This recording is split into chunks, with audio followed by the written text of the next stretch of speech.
What is up, my nice? Okay. So, today I'm going to talk about doing LSD with a psychologist. Yes, that is right. So, basically, I'm actually going to talk about why LSD is probably the best compound I've encountered for psychoanalysis and exploring archetypes. But I'll get into that. It's kind of an addendum. So, this is how it happened. So, I started my whole second chapter with psychedelics about a year and a half ago. Or, I guess if you want to count ketamine, 3-4 years ago. So it was me being prescribed ketamine at a pain clinic that got me back into them. Pot and shrooms. And the doors of perception were open. Now, after my time at the pain clinic and halting on my own accord the ketamine use because it was making me a little bit loopy, I got in touch with the psychologist who they referred me to. Now, I have a penchant for telling doctors absolutely everything. Actually, no, I do this with most people. Because I find if I'm not an honest guy, and I don't write my own story, someone else will write it. Someone else will, fill my life in little gossip blurb. Because, people tend to do that. So I don't necessarily shout it from the rooftops, but I will tell people straight up, what are my dirty secrets, because they're not that dirty in contrast to what's out there in the world. But I did that with this psychologist, and luckily he was one of the more receptive, less judgmental people. And so I was telling him about just the properties that stuff like LSD had when it came to really opening up and having this palatable response to psychology and therapy. Because for the most part we did sort of talk therapy and stuff, but every now and then we would do a guided meditation, sort of a guided hypnosis sort of thing. And here's the thing, I don't believe in most hypnosis. Most of it is parlor trick style. Woo-woo hubbub, just taking advantage of people's suggestibility. But what he did is more so like a mix between meditation and hypnosis, where he's essentially getting you to explore your psyche. And it was actually it got me to kind of the surface of my subconscious, but I've always been immune to stuff like guided meditation, guided hypnosis, because especially over the last 5-10 years, because with chronic pain, if I meditate or if I do something like hypnosis, anything that silences the rest of the world, my sensory input, but then amplifies the signals inside, my sensory input goes down, my pain goes up, because it's oh, now it's my time to shine. Now I will be heard, damn it. And so, I end up focusing more on the pain than, the activity. But I got to thinking, as this was around the time I started taking macro doses of psilocybin, LSD, about a weekly basis, because it wouldn't kill my pain, but it would give me distraction enough to where it was significantly dampened. So I was you know what? I've been reading this book, LSD Psychotherapy by Stanislav Grof. If anyone knows the regimen, it's this guy. Why don't we try it? We meet on Fridays. Fridays is typically when I dose anyways, because that way I get the afterglow through the weekend, which, because it combats my depression for a couple days afterwards. And it's great. It's like the opposite of a hangover for me. But that's just because of my neurochemistry. But it doesn't mean it won't work for you. It doesn't mean it will. No guarantees.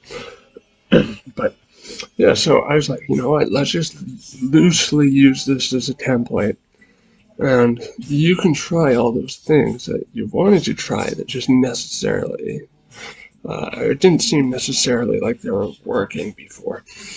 And so we did this for about 6 months, and I would typically see him every 2 weeks, and one out of every 2 sessions I would typically dose, and then the next session would be integrating the last one. Because I feel if you don't put thought, specifically afterthought and pre-thought, like intention, into these experiences, you're wasting a lot of valuable content. You've got to have something going in. You've got to sort of try and get something after coming out. That doesn't mean like I necessarily do that all the time. Sometimes I just want to, let loose a little bit. But, under these circumstances, it's imperative. And so, I found, for one, the funny thing is, like my pupils don't get that dilated very much anymore, unless I'm taking something very serotonergic like MDMA. And so, he actually wouldn't even know that I was on LSD. And typically what I take is 150 to 200 micrograms of LSD. I didn't realize that taking that much at a time, the LSD I get is very, very strong. And for some reason, I just function like pretty well on it. Or I would take 100 micrograms of 1P LSD, which was a little bit easier. Just, with the reduced dosage, 1P LSD I find has a steeper dose response curve, meaning like if you go up by 50 micrograms, it's going to feel a lot more intense than if you go up by 50 on LSD and you're taking 100 initially. But in any case, yeah, so the interesting thing that I found about this was that essentially I would start these sort of subliminal exercises like, guided meditation, sort of hypnosis, and just close my eyes. And then I'd open them, and it would be like 15 minutes, 20 minutes had passed. Or sometimes I would just close them, and I would sort of bleed into my psyche. And I would just sort of steep in it, and it was very nice. And I felt lighter going out of there. And I felt the same sensation with stuff like holotropic breathing.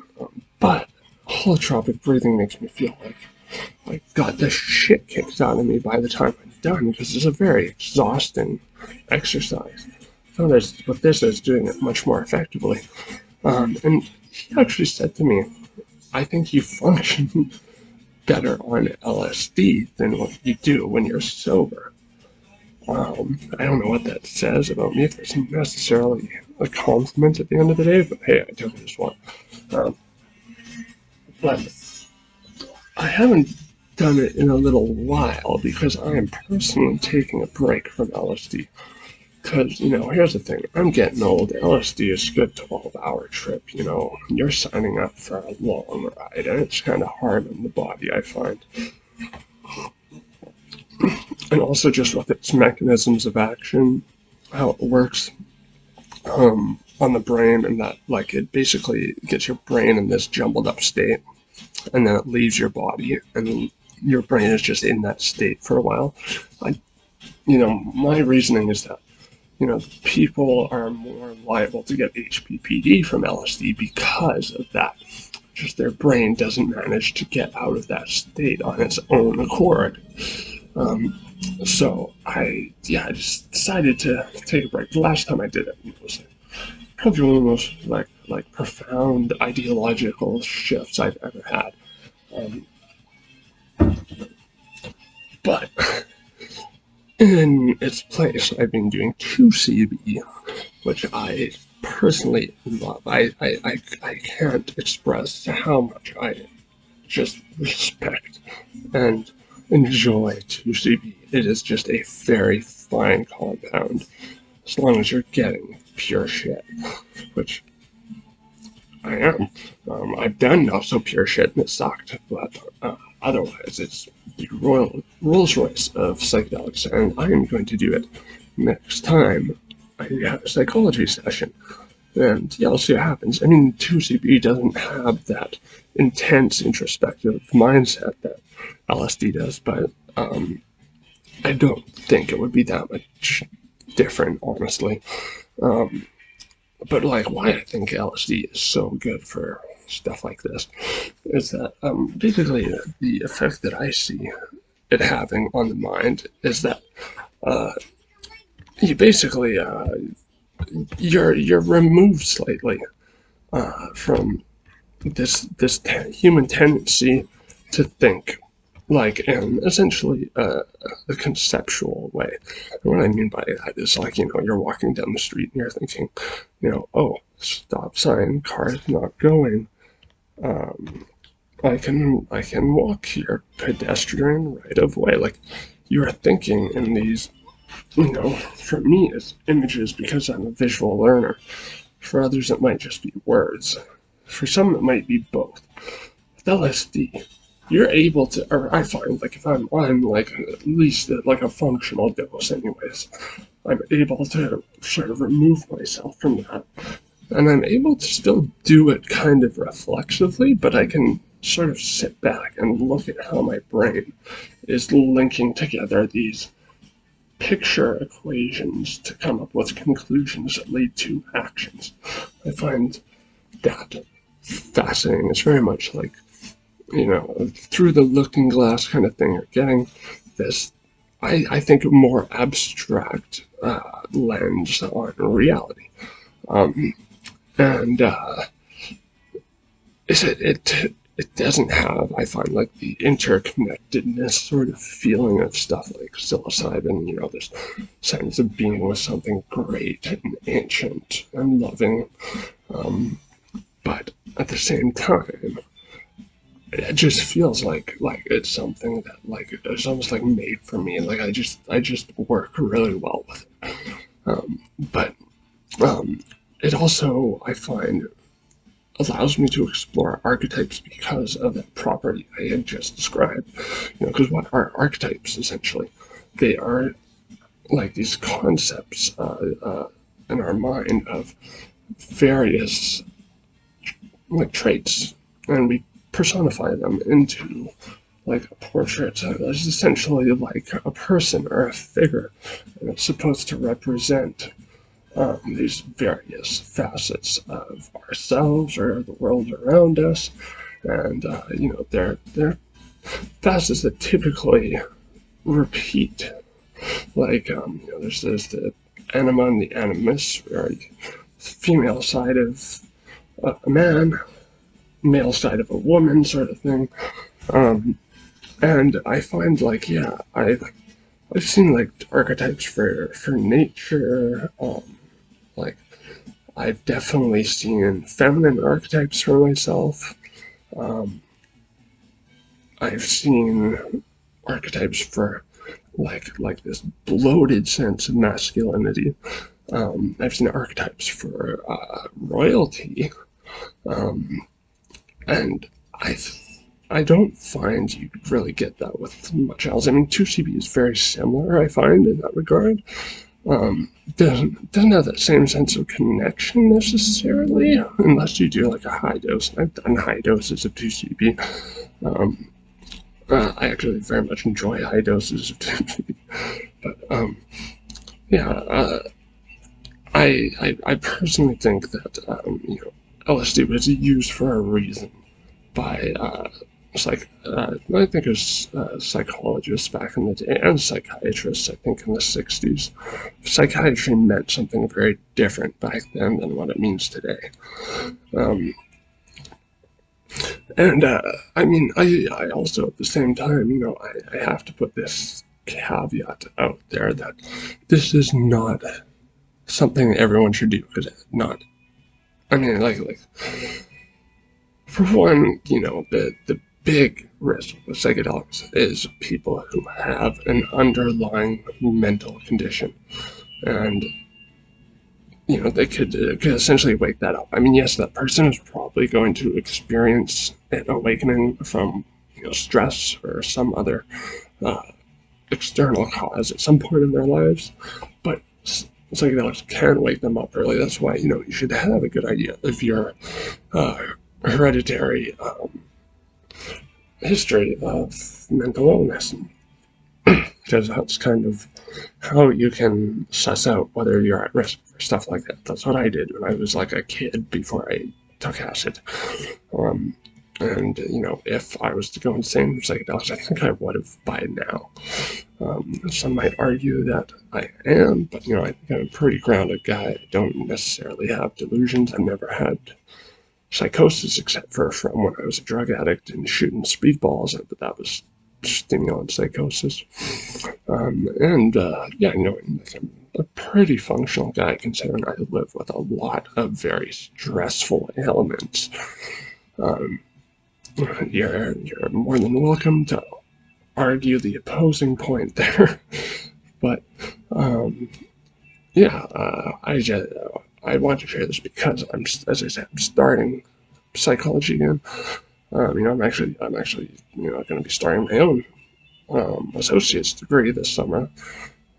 Please do wish me luck there, but because I would like to be on the other side. I would like for other people to be dosing and for me to be sort of guiding them and integrating and like really exploiting the really redeeming properties of these compounds that have been snuffed out for decades now because of tyrannical, austere scheduling, making them more illegal than cocaine and heroin. How about that? Good job, government. But yeah, I will, as I said, not recommending this to everyone. Not everyone reacts well to hallucinations. I'm not one of those people who goes around and said, everyone should do this because free love and connection and blah, blah, blah, blah, blah. No, that is an inherently dangerous attitude. And I think it's reckless. I think, you gotta know yourself. You gotta know how you react to stuff like this. And also, the other issue is, where are you gonna do this, honestly? I mean, for me, because I had an open, honest connection with this person, and I would, source my own product. It's not like he was providing it. If you have an open, honest connection with a psychologist, I would say go for it. If you try this with a psychiatrist, they'll probably throw you in a psych ward or send you to rehab because psychiatry is a joke now. But yeah, in any case, take that for what you will. I can't wait until next time I do LSD, but it's probably going to be like Christmas or New Year's, or probably Christmas because that was the last time I did it. And that was like, it was a gentle trip. It's 100 micrograms of 1P LSD, but I just completely unraveled how I looked at the world. I just put the pieces back together in a new, reformed way, and just came out stronger than any other psychedelic trip I've had, really. Yeah, thanks for listening. I do hope the audio's better here. I'm trying to talk right into the microphone, so yeah, I hope that helps. Anyways, I wish all you folks a fantastic day. Bye-bye.